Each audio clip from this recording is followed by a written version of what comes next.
Okay, it's good to be back. Spent a week out in California. Spoke last Sunday at a great church up in Bakersfield called Rock Harbor Church. Pastor Brandon up there, great young pastor. Reminds me a lot of Pastor Steve. One of the better men that I've ever met in terms of discernment. And then I spoke with Eric Barger. We'll try to get the audio up and available for that. I don't know if it's up on Rock Harbor's website yet. And then Eric and I went down, and Eric spoke that night at 412 Church. You could pick up, if you look at Pastor Tom Hughes' Facebook page, you can pick up the video of Eric speaking last Sunday night in the little panel that they did. Pastor Tom is another great pastor who is committed to talking about Bible prophecy. For a number of years on Sunday night, they have a Sunday night church meeting, and for a number of years he has done prophecy teaching on Sunday night. So it was great to be with other believers who focus on that. I'm going to title this week, Get Used to It. That it was very strange being in Southern California. I did drive by a few times within a few hundred yards of where the terrorist attack had taken place just a few days before. I actually flew in the day after the terrorist attack. As I was going someplace up near a large shopping area, there were about 20, where I was in San Bernardino County, and there were about 20 sheriff deputies at the exit at the freeway blocked off, and I thought, oh my goodness, did I drive into the middle of something? But it was, pray for the people out there. Pastor Tom left a little bit early Sunday night because he was going to a prayer vigil for the victims of the terrorist attack that took place there, and I'll have some comments on it this week. Again, just as a reminder, we talk a lot about the convergence of events. And as I've studied these events related to Bible prophecy, I've kind of come to this conclusion, is that when we get into the 70th week, we know that there are these seals, then there are trumpets, then there are vials of wrath that are poured out on the earth during that period of time. Now, some people think that the seals don't open until the midpoint of the 70th week. I'm not sure I agree with that. But what I do think is that as the seals sort of unfold progressively over a period of time, it's not as if there's nothing happening and then the next day the Antichrist is in power. The Antichrist will reach the apex of his power at the midpoint of the 70th week when he's possessed by Satan, goes into the temple, and then he will have a period of time that he reigns, 3.5 years, 1,260 days. A number of passages tell us that. But all of the things that are going to unfold during the 70th week will be in place before the 70th week starts. For example, we know that Paul in 2 Thessalonians 2 talks about a great falling away, a departure from the faith that will take place in the end times. If you've been paying attention to what's going on in the church, you know that that departure has been underway for a long time.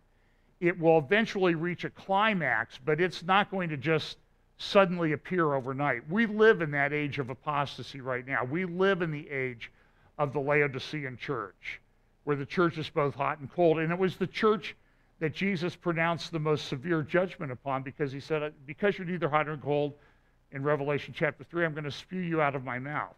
So this apostasy doesn't just appear overnight. It's clear that it's been here for many, many years. I mean, Dave Hunt wrote a great book probably 30 years ago now called The Seduction of Christianity, one that you probably should get and go back and read, because it was really prescient in what it talked about. And I'm sure if Dave Hunt was still alive, he would say that by the time he passed away, he was surprised that that it was still getting worse and worse. 30 years ago, he thought it was so bad that the Lord would have to return soon. So there's going to be this, like, what I liken it to, an apostasy bucket. And at some point in the 70th week, it will overflow, and there'll be a flood of apostasy. But until then, there'll be plenty of apostasy around, and it will keep building and building. And if you've been paying attention to what's going on in the church, and what we try to talk a lot about here and what people like Pastor Brandon and Tom Hughes talk about in their churches out in California, this apostasy thing is probably the most, is the leading indicator of that we live in the last days. We talk about passages in Luke chapter 17 as it was in the days of Noah. And we know that that's a pattern of what it will be like in the last days. And I think we live at that time. I mean, we live at a time of violence. And it says that at the time of Noah, violence filled the earth. And I think that's something that we should be prepared for. That's why I titled this week's thing, Get Used to It. Because I don't think at this point it changes. I don't think we're going to go back. I don't think we're going to go back to 1950s, Leave It to Beaver America.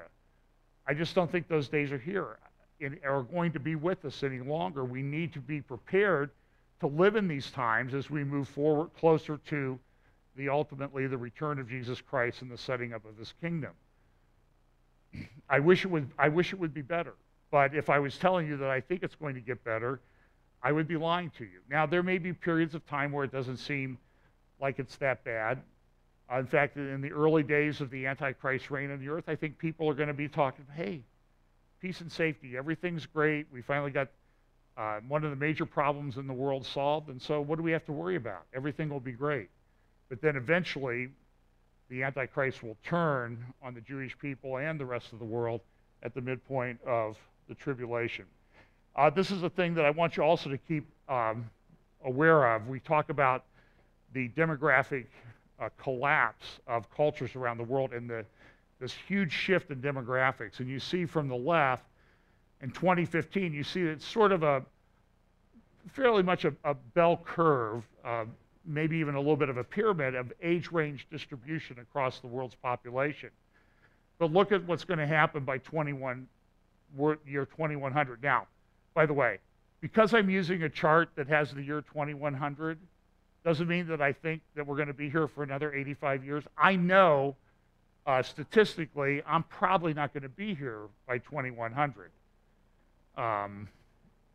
So just because I use a chart like that, because I really think that this demographic collapse, this shift in populations, and the economic consequences that go along with it, the geopolitical consequences that go along with it, that's going to accelerate. And so I think this will happen far beyond 21, or far sooner than year 2100. It's going to happen pretty soon. And I think, especially when we see the shifting populations and the massive refugee movements across most of the continents of the world right now, this is going to be a problem. We've talked about India and China alone will soon have 200 million males in their populations that don't have an opportunity for a spouse. That is a recipe for war, and I would suggest to you that I think that is related to the prophecy in Revelation that talks about a 200 million man army coming from the east, marching across a dried up Euphrates River. I think things that we see happening in the Middle East right now in the area of the Euphrates River are sort of previews of what's going to happen in the end times. The stuff that's happening there with ISIS and other groups it's demonic. And we know that there will be a tremendous amount of demonic activity come out of that area in the last days. It's prophesied in the book of Revelation.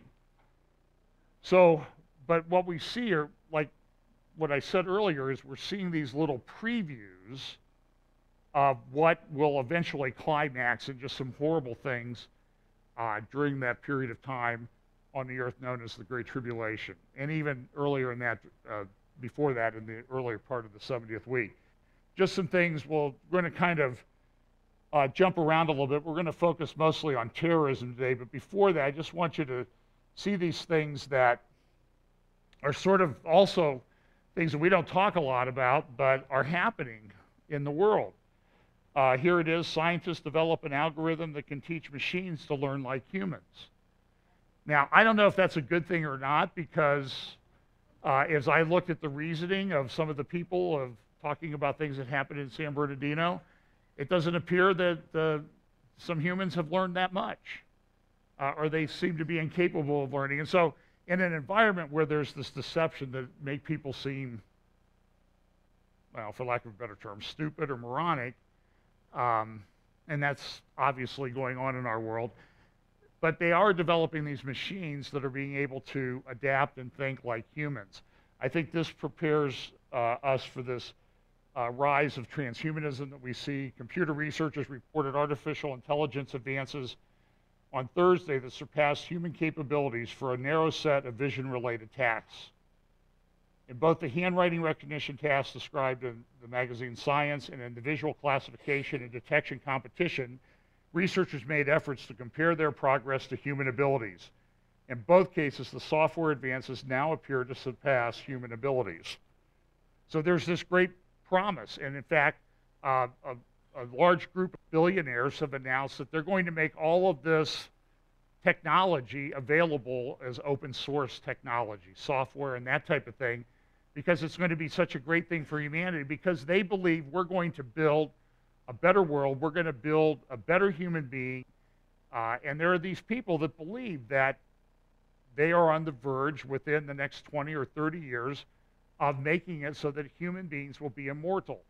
This has implications of Tower of Babel type stuff. God didn't allow this type of activity to go on back in Genesis chapter 11. He's not going to allow now. He will intervene at some point. How far down the road humans get before that intervention happens, I don't know. So can somebody turn the heat down a little bit? It seems like the heat's on and you don't want to watch me sweat up here. So I can feel the heat coming out. But economically, there's some things going on, and I probably should spend more time talking about this, but I don't, just because it's a subject that will get you upset very easily. For example, junk bonds are getting trashed. They're dropping in price. There's no market for them. There's a major hedge fund or bond fund that has sort of just said, people that are in that fund, you can't withdraw money anymore. This is the type of thing that was happening back in 2007 and 2008. In the front of the Wall Street Journal yesterday, it was this: stormy week leaves markets battered. The U.S. dollar dropped, the Dow Jones Industrial Average, and the S&P 500 are both now into the red for the entire year of 2015. So if you invested your money in early 2015, it means you have less now if you stayed in the stock market. There's also this amazing, significant collapse, the chart on the left there, the collapse in the price of oil. Junk bonds are also down. And there was a record mergers and acquisition boom. And now that looks like that is at risk because people just don't know what's going to happen. Price of oil dropped below $38 a barrel this week. Michael Snyder has a great article on that at redflagnews.com. He also has a blog called the Economic Collapse blog. If you're prone to depression, I don't know that I would go and read it because he shares a lot of information there that's pretty hard to take. But it's clear that something is going on. In his blog yesterday, he says that the last time this happened in around 2007, 2008, oil dropped below $38 a barrel. We had a major recession. And the recovery that we've had since then has really been very weak. People talk about how great it is, but it's really been propped up by printing trillions and trillions of dollars in fake money. And that ultimately, that printing of fake money is going to have an impact. There's no way that they can control this. And so now the Fed is at the point where they're going to, we're going to raise the interest rate 0.25%, the Fed rate, from zero. It's been at zero for a long time. What that having the rate at zero masks is it masks economic problems because people can pay back money that they borrowed at 0% interest rate, but if that interest rate starts to go up, there's a cascading effect. And so the oil price drop has a cascading effect. There are huge numbers, I think 37, 38 major shale oil drillers and distributors have filed for bankruptcy. And part of the reason is that they did not go out and raise capital in the capital markets and have people invest in it. They went to the banks because why? Because money was so cheap. They could get it at near zero interest rate. So they went and borrowed the money, and now they can't pay it back even at the low interest rates that they have. This is a major problem. The shale oil drilling they're just stopping because the price of oil, it's too low for them to even make money. They're losing money at a significant rate. That's going to have an impact on certain areas of our country. It's going to have impact up in Canada. It's going to have impact in North Dakota. It's going to have impact here in Ohio because we've had a significant increase in shale oil exploration, shale gas. And so this is a problem. What happens? Because they can't pay the banks back. Well, now the banks have bad loans. And so there's this cascading effect that takes place. And I don't know, here's some comments that Michael Snyder quoted from, I think, Peter Schiff in his article yesterday. What's happening is pretty much what we would anticipate. I don't see from the data any real economic recovery, certainly not in the United States. We're spending more money, but it's not because we're generating more wealth. We're generating more debt. We're using that borrowed money to consume, and so temporarily it feels that we're wealthier because we get to spend all that money, but we have to come to terms with paying the bill. The bills are going to come due. Right now, interest rates are being kept at zero, which makes it possible to service the debt even though it's impossible to repay it. At least we can service it, but once interest rates go up, then we can't even service it, let alone repay it. And then the party is going to come to an end. So this is what a lot of the financial press the last couple of days is, how do you deflate a bubble? Because there's been a bubble created. Stock market has gone up to record highs. Real estate is up.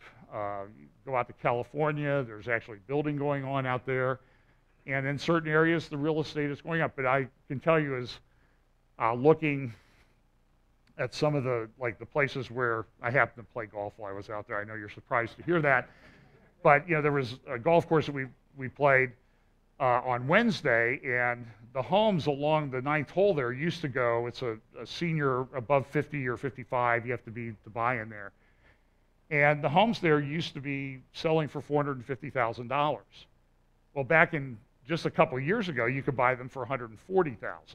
So somebody lost a significant amount of money, and even now the homes are only in the mid 200 range. So they're significantly below what a lot of people paid when they built them. And that's a bubble, and that bubble is going to deflate, and when that deflates, it has a cascading effect. Well, I want to talk about the San Bernardino thing, just because I ran into people that had been directly impacted by that. I had friends that were literally across the street when the shootings took place, and it was a bloodbath. We know the story now. I'm going to share a little bit of some of the comments that I made last Sunday morning at Rock Harbor Church, just in case you didn't see the video that I put up Monday night, early Tuesday morning, really.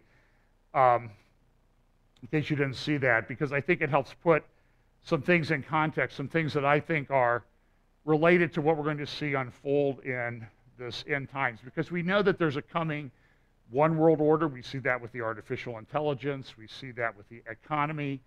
We see that with, I don't know if I have any slides on this, the global climate agreement that was reached in Paris that everybody's excited about, because now we're going to stop inflation, or we're going to stop this increase in global warming. Because this is, of course, what we really need to be concerned about, because people are getting shot in a workplace, not too dissimilar from the type of place that we meet in here in California. But let's talk about global warming, because we're really concerned about what's going to happen many years down the road. I was told that there was a research ship that went up to the Arctic to do some research about the decreasing ice, but they couldn't get to their destination because, well, the ice was too thick, which means that the people who were trying to get there are a little bit thick too, if you catch my drift. So in the New York Daily News really came out with some just horrific screeds after this shooting in San Bernardino. Did anybody see my update from last week? Okay, all one of you. No, I'm just kidding. Thank you so much. Face not enough. They were very critical of all these politicians who came out, the Republican candidates who said, the people in San Bernardino are in our thoughts and prayers. And so the New York Daily News has just hopped on that because really what you need to understand is the common enemy of the left and the common enemy of Islam is who? Christians, what you would call today conservative, evangelical, conservative, theological, fundamental Christians. Those are the people that we really have to be afraid of because those are the people that are really problems. Now, we don't want people making any negative comments about a certain religion that was behind this shooting in San Bernardino, and a religion that, by the way, the founder of Facebook says he fully supports and will continue to support. So in the New York Daily News last Sunday, the front page said, "Let the jihadis kill." Comfortable where we are on unlimited ammo laws despite terrorist couple legally stockpiling 7,000 rounds to slaughter innocents. And then what I think is one of the most evil, horrific articles that I've ever read, an editorial by Linda Stasi called Bloodbath Born of Bigots. Look at what she says in this article. They were too hate-filled. Now, there were 14 people killed, right? 14 people killed at that center, Developmental Disability Center in San Bernardino. And look at what she calls, they were two hate-filled, bigoted municipal employees interacting in one department. Now, 13 innocent people are dead in unspeakable carnage. There were 14 killed, but to her twisted, sick, demonic mind, only 13 were innocent. Because the one, well, look at what he believes. One man spent his free time writing frightening, NRA-loving, hate-filled screeds on Facebook about the other's religion. And who's she referring to? She's referring to the one man, the victim. The other man, the victim, Nicholas Thalassinos, was a radical, born-again Christian Messianic Jew who also connected with his future wife online and had traveled across the country to meet her. In other words, he was just like the Islamic terrorist who met his wife online and brought her over from, I think it was Pakistan, to marry her. The killer, however, became half an Islamic Bonnie and Clyde, while the other died as the male equivalent of Pamela Geller. And I guess what she would say is, good, he's dead. Good, we got rid of that radical, born-again Christian Messianic Jew. It's okay that he died, because he wasn't innocent. You know, he was the cause of this. The killers deserve, this is quoting from her editorial, the killers deserve every disgusting adjective thrown at them and more. But the victim is also inaccurately being eulogized as a kind and loving religious man. Make no mistake, as disgusting and deservedly dead as the hate-filled fanatical Muslim killers were, Thalassinos was also a hate-filled bigot. Death can't change that, but in the U.S., we don't die for speaking our minds, or we're not supposed to anyway. Thalassinos was an anti-government, anti-Islam, pro-NRA, rabidly anti-Planned Parenthood kind of guy who posted it would be freaking awesome if hateful Ann Coulter was named head of Homeland Security. We have freedom of speech, but even so, as city workers should refrain from such public bigotry. Municipal workers have been fired for spewing and posting racial and sexual slurs. And so you can't speak the truth about this religion. So the shootings happened on Wednesday in San Bernardino. On Thursday, a couple of things happened. I'm going to have to check, and I don't know if I have the slides on this in this presentation. On Thursday morning, if I do, I'll skip over them because I think I need to summarize them. On Thursday morning, FBI Director James Comey had a briefing for the press. At that briefing, before that briefing, he was, now the FBI Director is appointed, he's supposed to be independent. We want an independent law enforcement officer. He was called to the White House. And Valerie Jarrett was very upset with the fact that she was concerned that he was going to say something that could be interpreted as being anti-Muslim. So they sent Loretta Lynch, the top law enforcement officer of the United States, the head of the Attorney General, the head of the Department of Justice, out there with him. And he spoke. And you could see from the video which was in my update that I posted last Tuesday. You can go look at it. He was very uncomfortable. At the end of it, they then said that there would be questions, and then they cut the video off.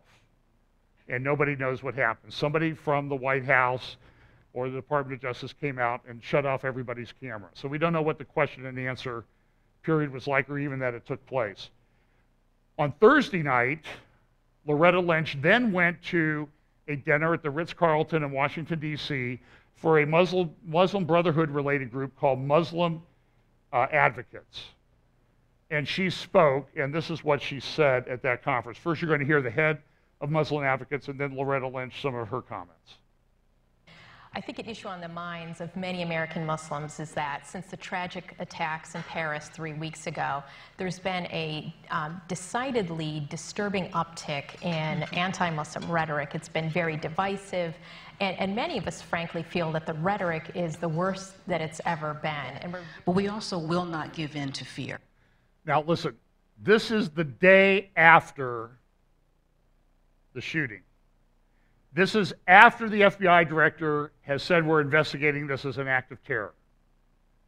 What you find that Loretta Lynch never mentioned was San Bernardino and her comments. So, whoops. Sorry about that. Attacks in Paris 3 weeks ago, there's been a decidedly disturbing uptick in anti-Muslim rhetoric. It's been very divisive, and many of us, frankly, feel that the rhetoric is the worst that it's ever been. But we also will not give in to fear.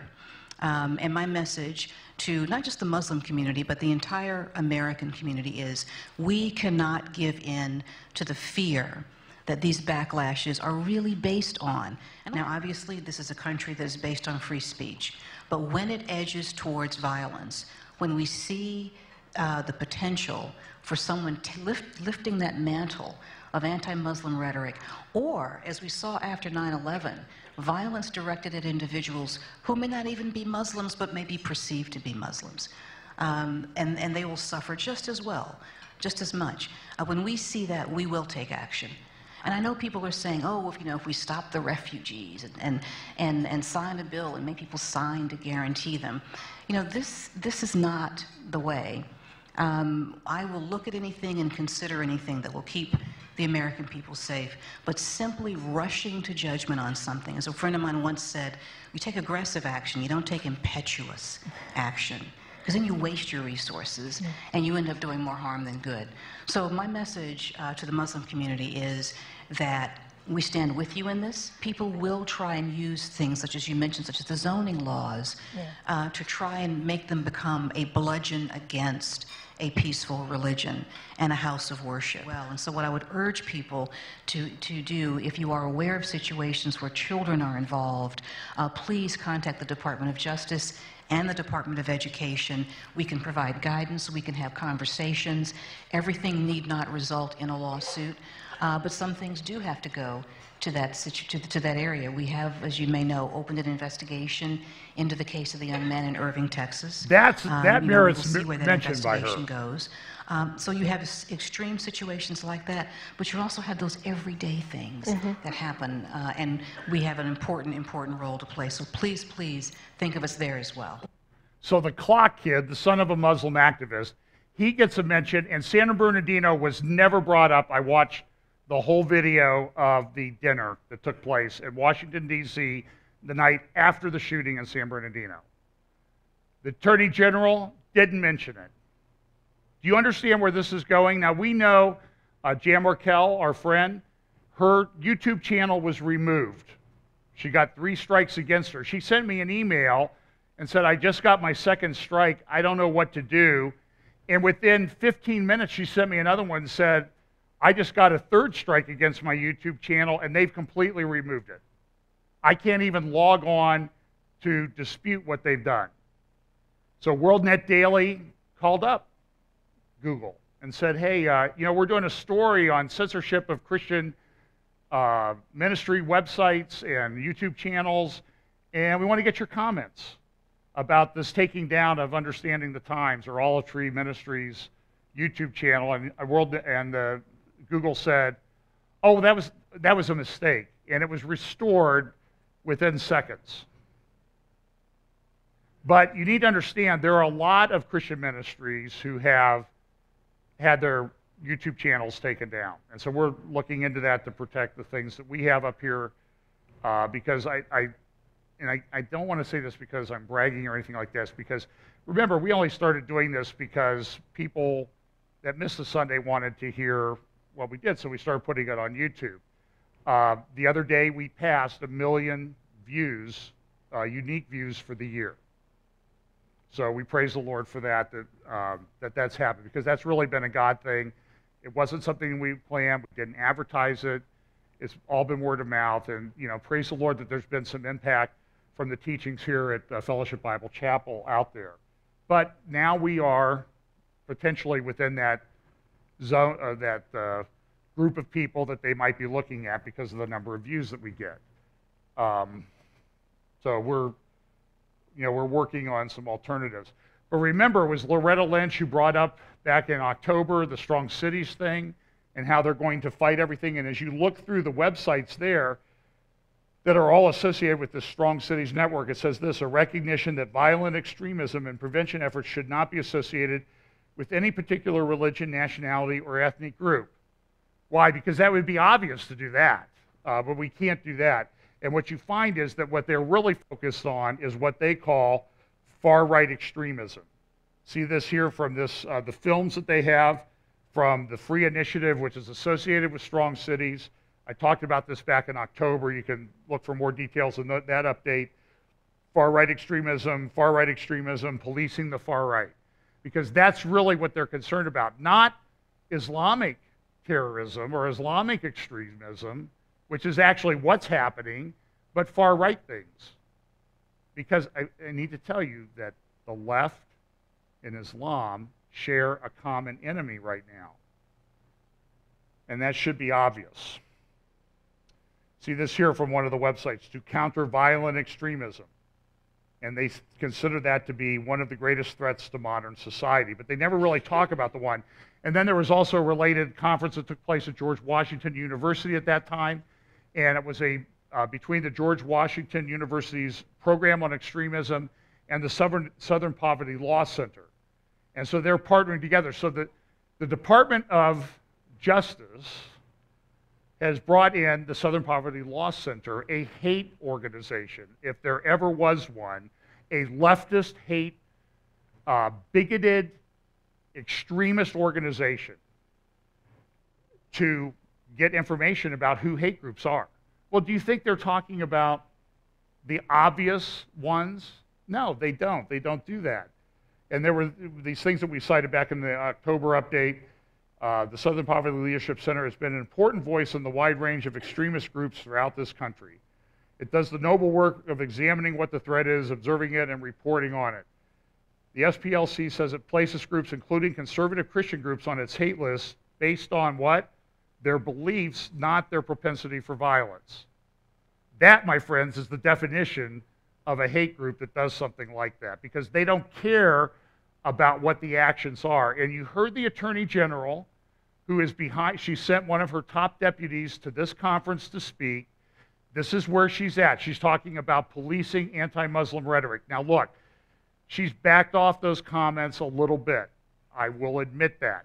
But all of this stuff is still in place. So her backing off, I don't believe her. She's a liar. And I think she's evil. And she works for someone who I consider to be even worse. And you know who that is. Heidi Brecht, the SPLC's Intelligence Project Director, teamed with Carlin. He was the Deputy Attorney General that was at this conference at Georgetown in October, to demonize pro-family groups. She told a reporter that the SPLC classifies groups as hate groups on the basis of ideology. And they go on, and they don't mention the fact that this guy went to the website, found about the Family Research Council, Tony Perkins Group, and he went to kill them. He had their names written, the names of the board members and executives there, written on Chick-fil-A sandwiches he was found with. And he was arrested. He's in prison now. But in his plea agreement, you see this, Corkins acknowledged he identified the Family Research Council as an anti-gay organization by visiting whose website? Southern Poverty. Excuse me. The head of the council, Tony Perkins, called on the group to stop labeling them. I mentioned this, that there's hate groups that are mentioned, including some local organizations like Dave Daubenmire's Pass the Salt. So what happened? What did they find as a result of this investigation into the shooters and the terrorists that did the act in San Bernardino? Here's a short report from MSNBC. Testifying on Capitol Hill yesterday, FBI Director James Comey said both Farouk and Malik were radicalized for years. San Bernardino involved two killers who were radicalized for quite a long time before their attack. They were actually radicalized before they started courting or dating each other online. As early as the end of 2013, they were talking to each other about jihad and martyrdom before they became engaged and then married and lived together in the United States.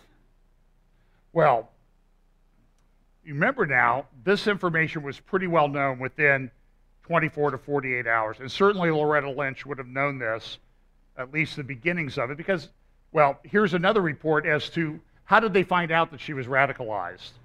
They did this unbelievable thing. They checked her Facebook page.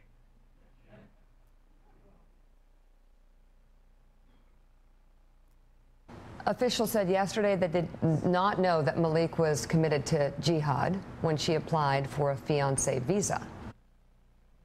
But, front page of the New York Times today, visa screening missed attackers' zealotry on social media. They didn't look.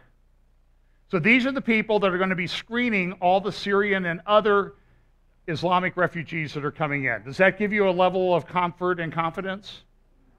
No, it makes you want to go over to Cabela's, right? We know what that means. Here's the visa application. There's nothing on there. I've heard there's a question that they do ask, do you intend to engage in acts of terrorism in the United States? And I suppose if they answer yes, you say, oh, well, good, we have an honest person, so let them in, because we want honest people here in our country. That's how stupid these people are that are doing these things. A friend talked of sleeper cells before the rampage. As I said, the visa screening, the front page of the New York Times this morning said this. There was a congressional hearing the other day on the visa waiver program, and they asked the person, the deputy in charge of this, how many people? I'm not really ready to answer that question. Do you have something else? And then they ask another question. Well, I'm not really ready to answer that either. It was a stunning display. You can go to C-SPAN and get it. So this led, of course, we know that presidential candidate Donald Trump said we got to shut down bringing in Muslims for a while until we get a handle on this. That's pretty much what he said, I believe. Okay? He didn't say it was going to be forever, right? But he said we need to get a handle on this. And so he's been vilified, pilloried, torn apart by other Republican presidential candidates, by the Democratic candidates, by the media, by the press. And that led Mika Brzezinski, who in a stunning display asked this question on, this is kind of a long clip, but I think it's an interesting discussion that people need to look at. This was on MSNBC on Morning Joe just the other morning. So that's, I think, a little bit problematic when we're looking at our visa process, probably. Right? I mean, I know I'm going to be like... No, just enunciate it. What are you saying? Well, I'm just saying that this is an issue that happened, that somebody came here and wreaked havoc on our society. Well, the question... I'm not backing Donald Trump's concept. I'm just saying... So what you're saying is that we've had all of these arguments about the visa programs being inadequate, and Donald Trump saying keep Muslims out until we know who's coming in. And here's a prime example of a case where somebody was radicalized, came over. a jihadist, even before they applied for the visa program, and then got admitted in the United States visa program, right? It's really, it's incredibly disturbing. But what's interesting about it is that visa program involves a fair amount of work. You don't just walk in and get handed a visa. You get fingerprinted, you get investigated, there are background checks. There are only about 5,000 of them given out a year. I think about 500 to Pakistanis. And so we went through all, the consular people went through all the appropriate steps and nonetheless concluded that she should be here. And 14 Americans are dead because the system is not great. You know, I mean, just a reality for a lot of people saying this program let someone in who killed 14 Americans. And I do think that a lot of Americans, even if they oppose the overall ban, may agree. I think that 66% would be even higher if it was like a Ted Cruz approach, which is don't look at their religion, but look at the war-torn areas. If they're coming from Syria, if they're coming from Iraq, if they're coming from Yemen, if they're coming from places, well, this is like the Saudi debate Arabia, over the refugee that program. that have been radicalized, you're going to have to amp up the process, because this process obviously was woefully inadequate. You have Republicans denouncing and, you know, saying that the refugee program needs to be stopped temporarily, right? Because, you know, we're not sure if the process, the vetting process, is good enough for these refugees, these poor people who have no home, who need help desperately. Right. But what's interesting about it, again, Joe, is it's not, when you say the process was broken, there was a process, there was a robust process. It wasn't like just going to the post office and buying a postage stamp. And the fact that it failed does raise some really important questions about how you do keep people like this out. So aren't you saying then that the visa, are you saying something that might be in line with Donald Trump's policy? Well, I'm certainly not saying we should ban all Muslims, and I'm not even saying we should ban all Muslims from this area, but I think this whole question has to be looked at a lot more carefully. When she did her interview, no red flags were raised. She knew everything. She had multiple interviews. She knew everything about Farouk. She could answer questions.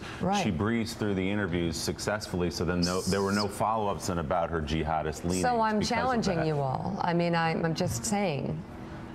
Well, what do you want? What are you saying? Say what you're saying. I'm saying waiting. that the visa process obviously has holes.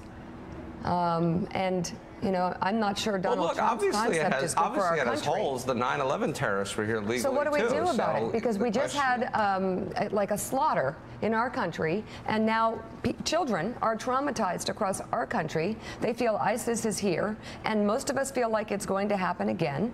So someone tell me something better than what Donald Trump is saying. And there's got to be something better, because everybody's been sitting here for days just lambasting him, including me, because I don't agree with it. But somebody needs a better idea. Well, we have to invest in a system that will keep out people that will plan to do harm to the United States. I'm sure it's underfunded. I'm sure part of the problem is there aren't enough people screening people to come into the United States. We're going to have to invest in that as a country, because we're not going to close our border. Well, I think you also, and somebody have a better idea. Something that I suggested to Donald Trump, you don't focus on 100% of the Muslims, but focus. This is an interesting discussion. I'm playing a long clip. There's a little bit more I want you to see, but it's kind of interesting when, you know, reality kind of smacks people in the face. I mean, because they're like, they don't know what to say. They really don't. They don't have an answer. We know that it, as extensive as it was, nobody logged onto her Facebook page or accessed her Facebook page where she was posting all this stuff. But of course, Linda Stasi at the New York Daily News, she went to the Facebook page of one of the victims and declared him as not innocent. Okay. On people that are coming in from war-torn areas, where they're more likely to be radicalized. Syria is at the top of that list. But when they come here, Willie, also it requires a second step. I'm sorry, if you're here on a visa and you're from an area that we're concerned about, we're going to have to amp up surveillance. And it's going to have to be nonstop surveillance. And we're going to have to fund. I mean, yeah, I know people love to spend billions and billions of dollars on one airplane that a military contractor makes. We're going to have to spend that money on surveillance for people that are in this country that may be suspicious. Because guess what? They were going to a school next, according to these reports.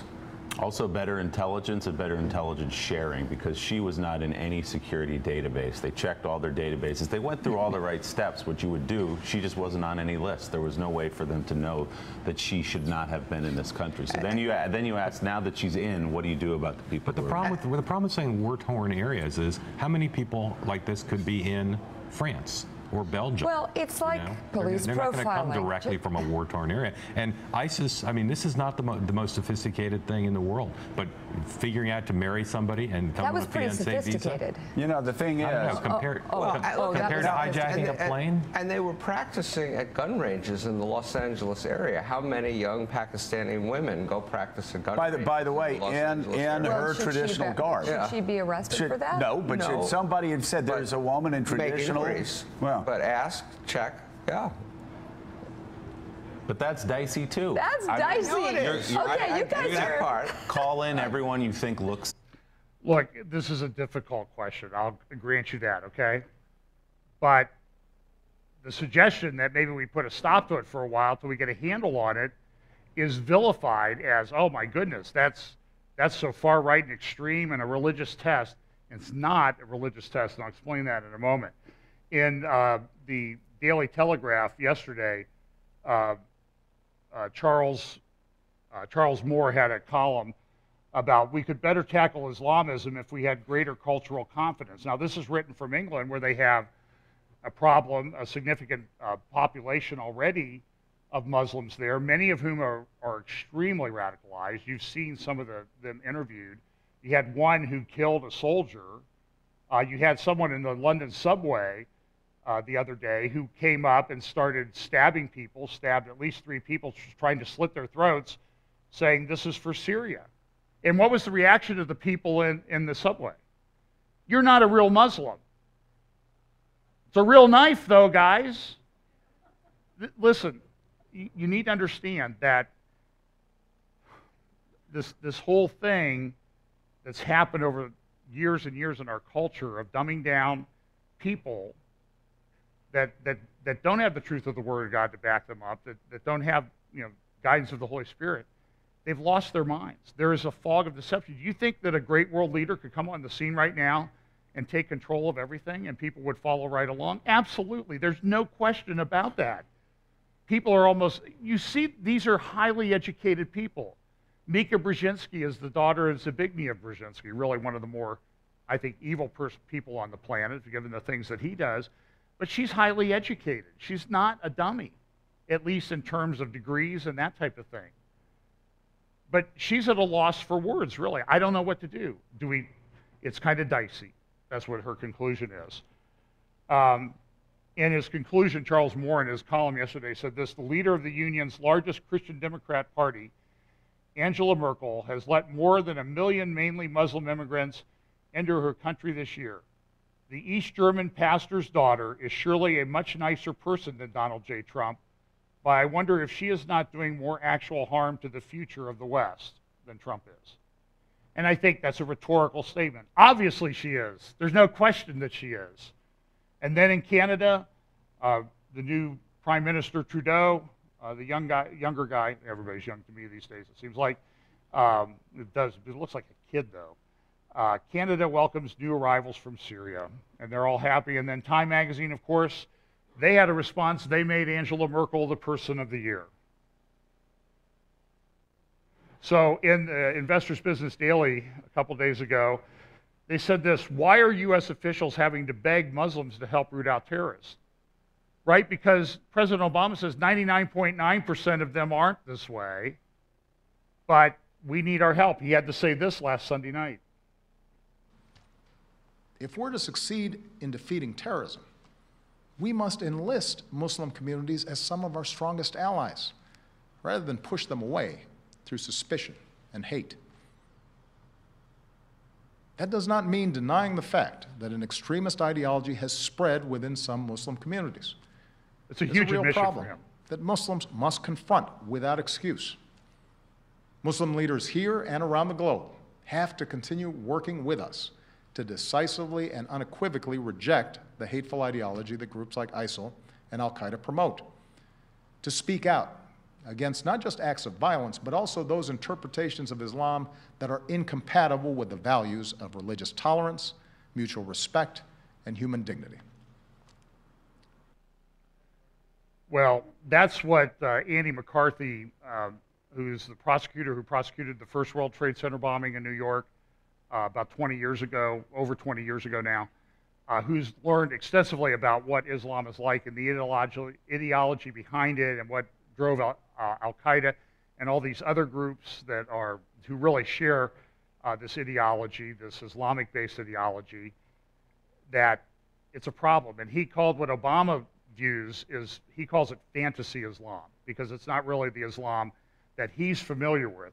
Homeland Security Director Jay Johnson on Monday visited a Washington area mosque and implored, "Now I have to ask. It is an ask of the people in this room and all Muslims across this country. Help us to help you stop this." And you see what's happening is that CARE and other groups have put up things for years on their websites that say, don't talk to the FBI, don't cooperate with the FBI, because they're the real terrorists. Here's Jay Johnson talking just the other day. In the current environment, the answer cannot be to vilify all American Muslims or to drive them into hiding in this country.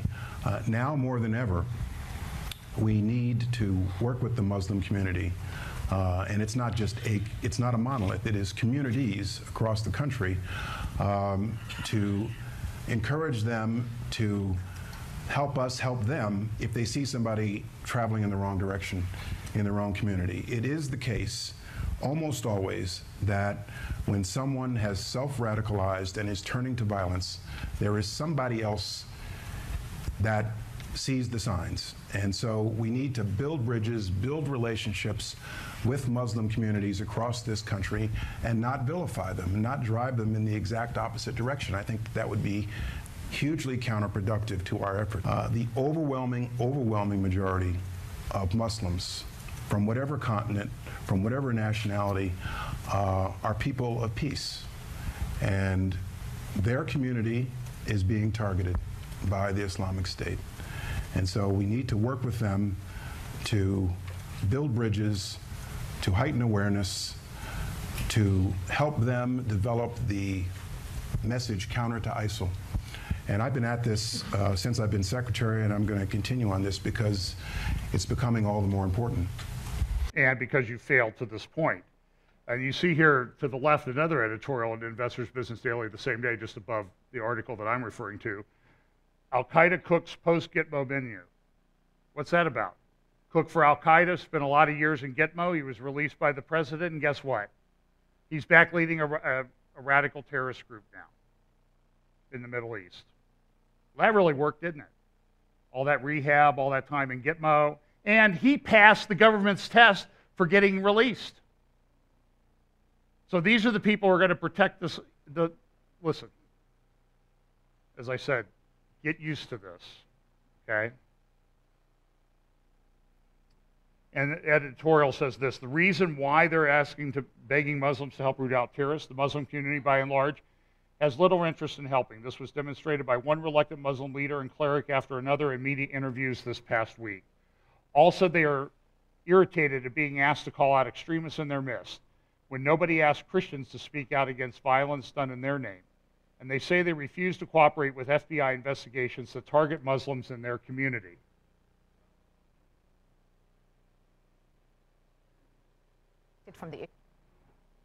Okay, let me back this up here.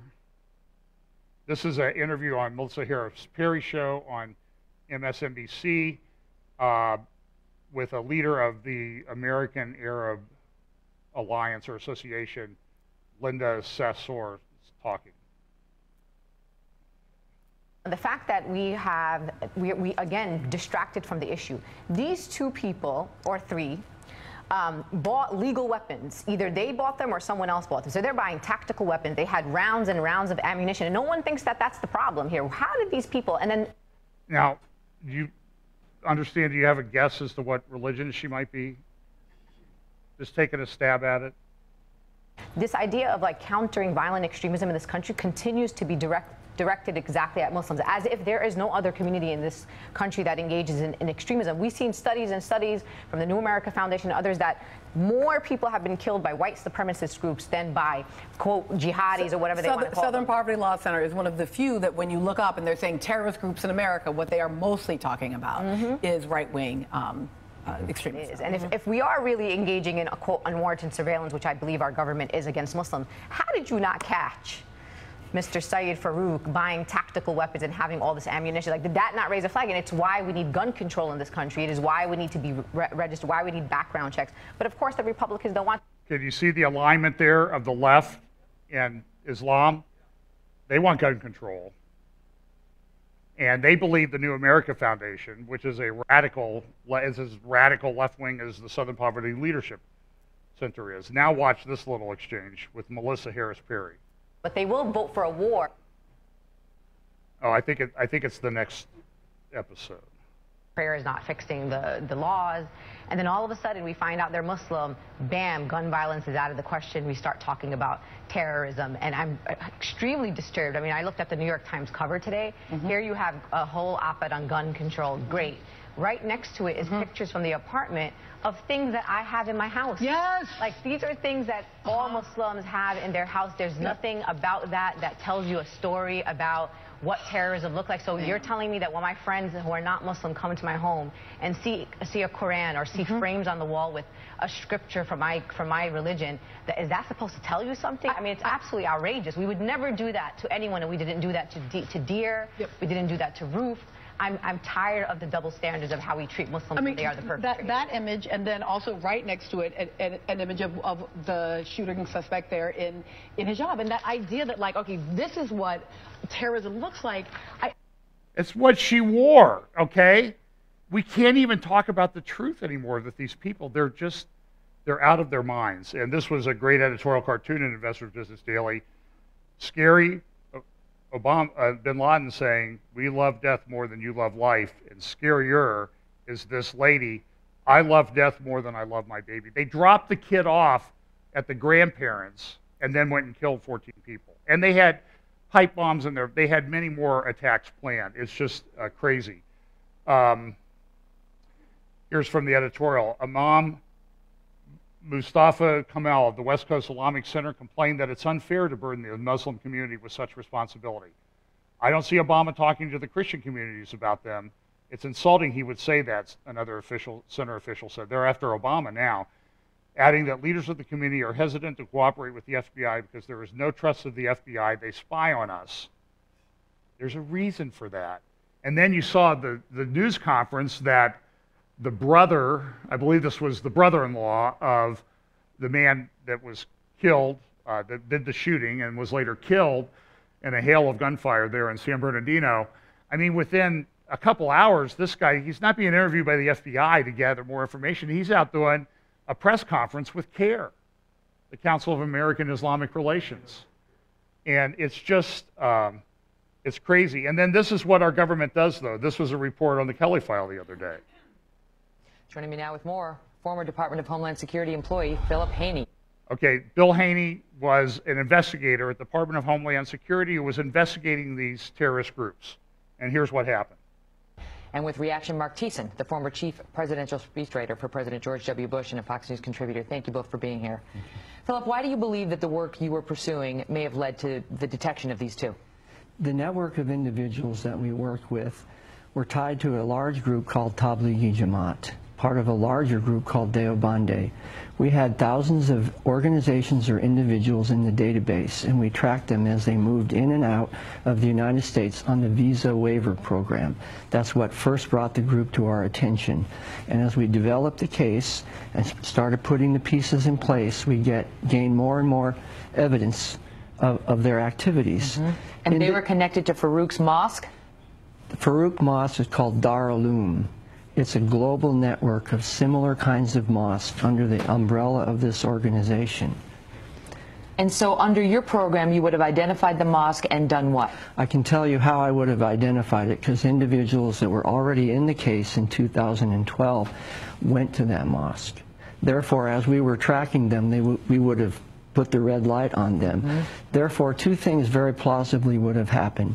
Either Syed would have been put on the no-fly list because of association with that masjid, and/or the K-1 visa that his wife was given may have been denied because of his affiliation with a known organization. And you say they shut you down because they felt this was essentially profiling of Muslims. They specifically said that because we FOIA'd the case and we got the internal memos, and it says that we are not allowed to develop a case based on Tablighi Jamaat specifically and or any Islamic group. I mean, we're not talking about peace-loving Muslims who are in the United States who have assimilated. We're talking about Islamists who believe in Sharia and much worse. Yes, the correct term is Salafi. It means original. They go back to the way Islam used to be at the very beginning. Everybody in the world outside of America knows about the Deobandes, i.e. the Tablighi Jamaat group. We don't know as much about them here yet, but that was exactly the organization that I worked with.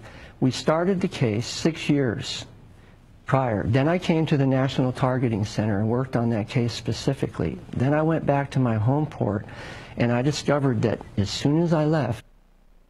Well, you can find that interview online and watch the whole thing. It's a fascinating interview. He was shut down.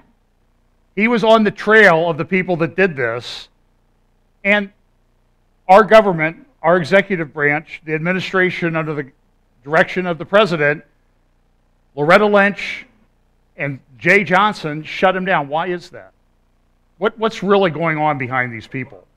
Well, here's this. Issues and Insights, the editorial page of Investors Business Daily, explained it. Red Scare at Homeland Security. What does that mean? Subversion. While speaking to Muslims last week, Homeland Security Chief Jay Johnson revealed why he's so protective of them. He compared growing suspicions cast on them to the plight of his who? Communist kin. Johnson dropped the bombshell that his grandfather had been investigated for communism and un-American activities. We can't say we're surprised. Add him to the parade of red diaper babies in the cabinet, including top White House advisor Valerie Jarrett, both of whose grandparents, maternal and paternal grandparents, were investigated for communist-related activities. They come out of a communist group in Chicago. Bill Ayers and all those guys, and David Axelrod, the great advisor to the president, is part of that group. That's what they're doing. No wonder this administration is monitoring radical Muslims for terrorist connections. Let me see here. I've got some more. Over at National Review, Andy McCarthy says this, that it's impractical because the lie objection to Trump's proposal is meritless. Now, this is Andy McCarthy. He did an interview the other day on Secure Freedom Radio with Frank Gaffney. You ought to look it up online. SecureFreedom.org. The Center for Homeland Security, I think, is Frank's group.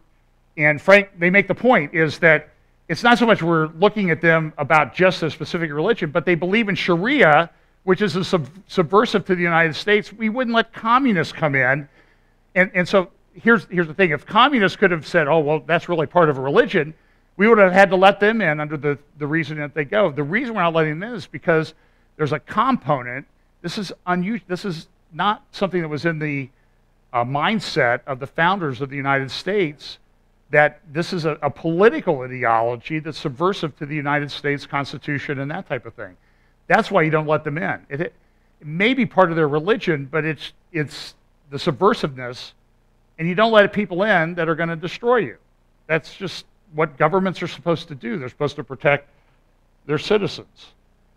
So it says this, while many commentators acknowledge that aliens have no right to enter the United States, they miss the legal significance of this fact. In federal admission proceedings, the burden of proof is on the immigrant. It is the alien who must demonstrate to the satisfaction of the examining official that he or she is not subject to exclusion under any provision of the immigration law. It is not up to the government to prove that the alien should not be admitted, or as relevant here, to prove that the alien is lying. Both my column and yesterday's National Review editorial point out that the applicants for immigration have long been required to provide assurances of fidelity to American constitutional principles, and during the Cold War, assurances that they were not adherent to the ideology of our enemies. These mandates are worthwhile, not only for what we learn from the applicants, but as an expression of what we expect and what we reject as a nation. So, I'll conclude with this. Give me a couple more minutes. Gatestone Institute, really, it's one of the websites I think you should look at if you want to understand what's going on. They write really good stuff, GatestoneInstitute.org. And they have an article this morning, or yesterday, that they published, I guess yesterday morning, Intellectual state of emergency, the occupied territories of progressive thought. This is a brilliant editorial analyzing the problem. I'll read just a little bit of it and then we'll go. The massacre perpetrated on November 13th in Paris was predictable and announced. Only those who refuse to see things that clash with their ideological beliefs do not understand this. The ideological denial of reality remains the main reason for our inability to fight terrorists, who many do not dare admit are Islamists. For months now, our hatred has been directed only at those who have been urging us to open our eyes and call things by their real names. For months now, the demands not to associate an entire population with a few extremists, as well as calls to stop Islamophobia, have been forcing us to close down our minds. But who has been making this connection in the first place? Who actually are today's racists? And then they cite this group that parades carrying the Hamas flag in Paris.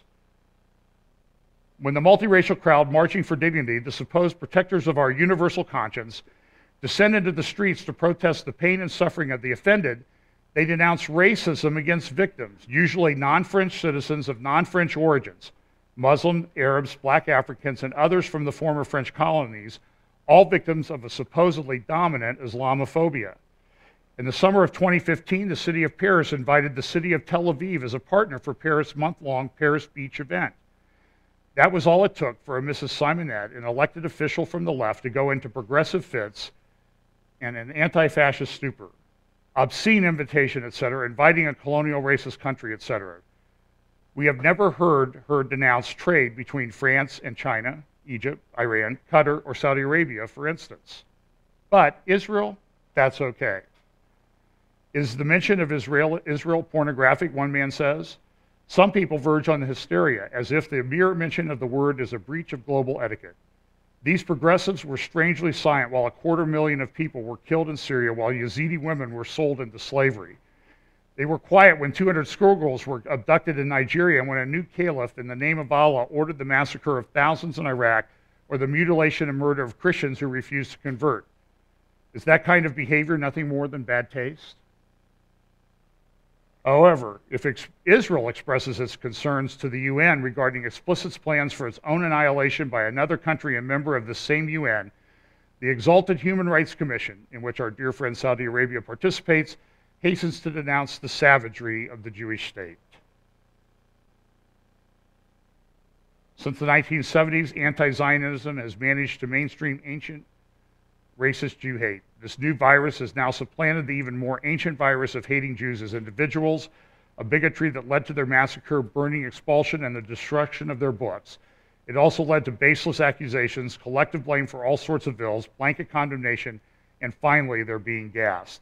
At its peak under Nazism, this hatred then regressed for over 20 years, but at the end of the 1960s, it began mutating, and the word Israel took on a repellent character no one could have foreseen. This racist mutation was completed at a UN conference in Durban, South Africa in 2001. You ought to look that up and read about it. When the old unmentionable anti-Semitism was merged with a new liberating anti-Zionism. It was in the name of anti-racism that the progressives chanted death to the Jews at the UN conference against racism. It's a true fact. That actually happened. Do you understand the prophetic implications of the things that we're seeing right here? This is exactly what the prophets said would happen in the end times, that there would be this hatred for the Jewish people.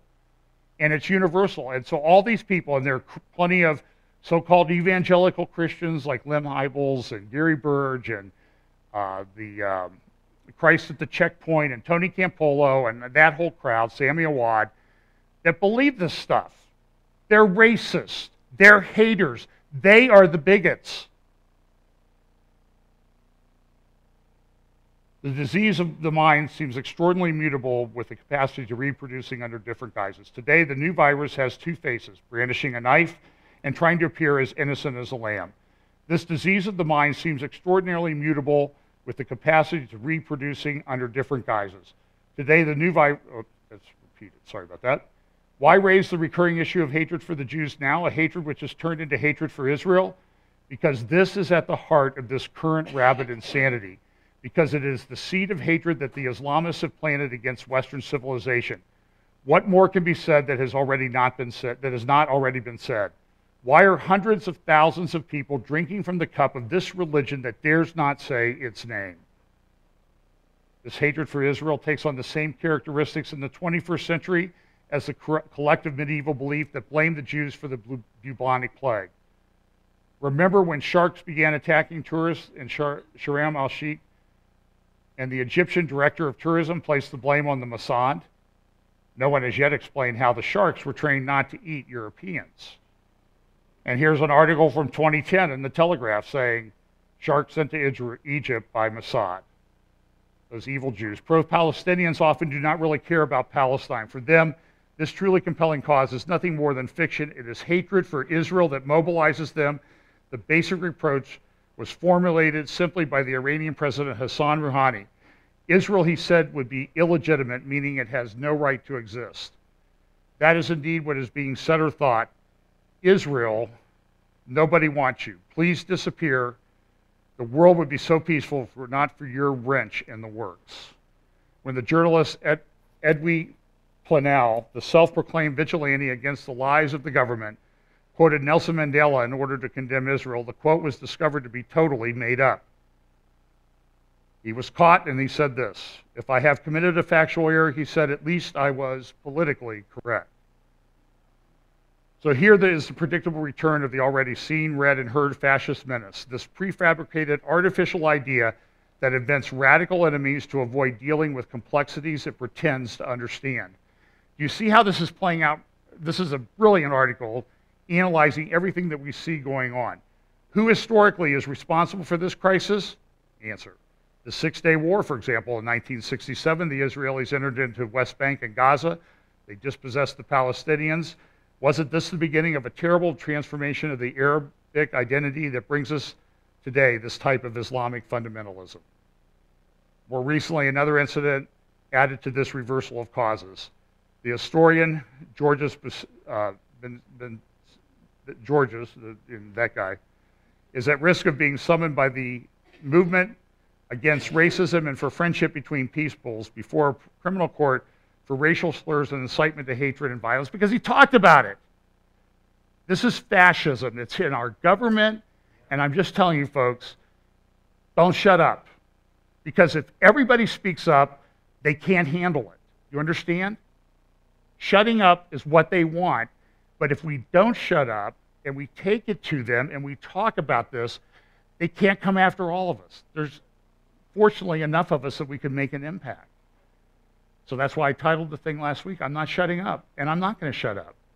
Okay, but we need to pray for each other. We need to pray for protection and guidance and wisdom and all of that. But this is what the end times look like. We're seeing this unfold, I believe, right in front of our eyes.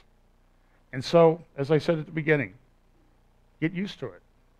Because this is the world that I think the Lord has placed us in for this time. The called out people, a remnant, faithful remnant in his time. That's what we should be doing. Okay? Let's pray. Father, I pray, Father, that you would give us a wisdom and a boldness guided by your Holy Spirit as we live in these times and as we need to communicate truth and share the gospel with these people who are desperately lost and desperately need you. Lord, give us that wisdom and boldness that we need. Help us support each other and protect us, Lord, as we stand for truth in your word and the gospel in these last days. Bless us as we go this week. In Jesus' name, amen.